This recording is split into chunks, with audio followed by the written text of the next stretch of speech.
Question third देखते हैं। Diagonal AC of a parallelogram ABCD bisect angle A mean one और two equal हैं। First हमारे को ना इट्स बाइसेक्ट एंगल C, मैं इसको थर्ड ले लेता हूँ, इसको फोर्थ। मेरे को प्रूव करना है एंगल 3 और 4 इक्वल है, और फिर मेरे को आगे प्रूव करना है ABCD इज ए रोम्बस, और ये एक रोम्बस है। देखते हैं गिवन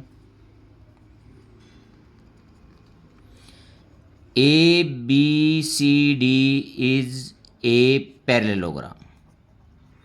ठीक है बेटा,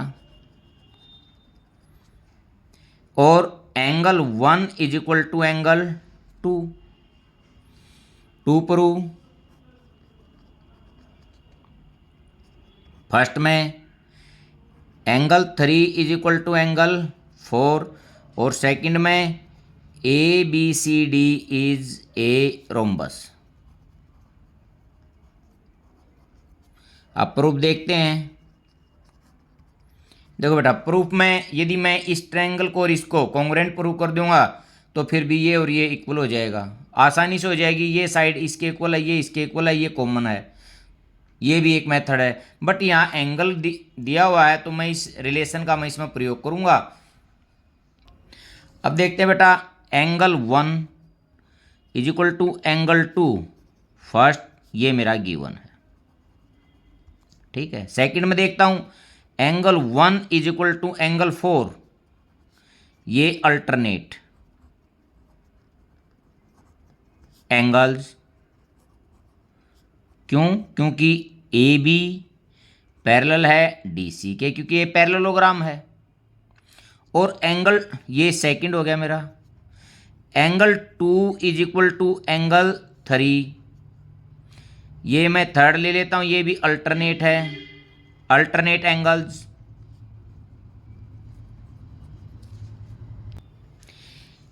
यहां भी ये एंगल इसके इक्वल है, तो इसका मतलब जो BC है पैरेलल है AD के।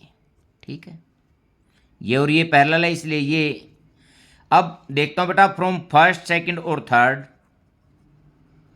First second and third. देखो बेटा, यहां से 1 और 2 इक्वल हैं, 1 4 के इक्वल है और 2 3 के इक्वल है। इसका मतलब क्या है, ये 4 के 1 2 3 4 सारे एंगल क्या हैं, इक्वल हैं।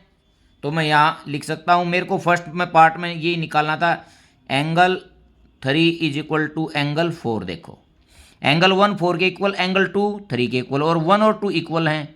1 और 2 इक्वल हैं तो 3 और 4 भी क्या हैं, इक्वल हैं। ये मेरे को फर्स्ट पार्ट में प्रूव करना था। अब सेकंड पार्ट देखते हैं इसका।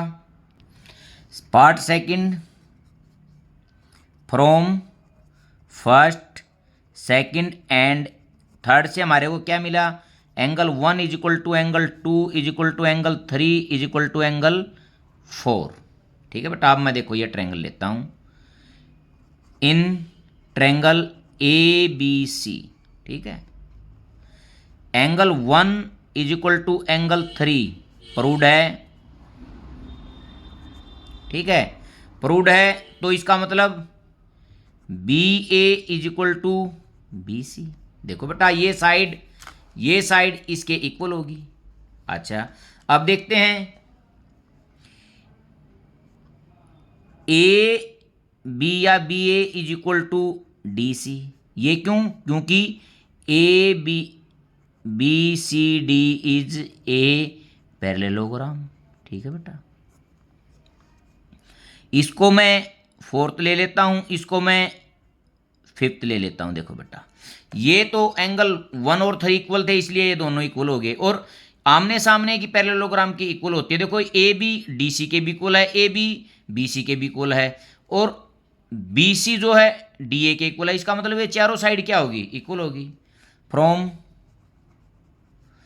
Fourth and fifth, AB is equal to BC equal to CD equal to DA। So ABCD is a rhombus. ये मैंने इसमें प्रूव करना था। क्योंकि अपोजिट पेयर, देखो बेटा अपोजिट पेयर तो पहले इक्वल थे। यदि ए बी बी सी के इक्वल होगी तो इसका मतलब ये चारों क्या होगी, आपस में इक्वल होगी। ये मैंने इसमें यहाँ प्रूव कर दिया। देखो एंगल 1 3 के इक्वल था, यहाँ से ले लिया, यहाँ से भी ले लेता, एंगल 2 4 के इक्वल था, तो ए डी और डी सी इक्वल हो गए। ये इक्वल हो गए, ये आपस में पहले इक्वल हैं, ये इसके इक्वल है, तो चारों क्या हो गए, इक्वल हो गए। यही मैंने इसमें प्रूव करना था।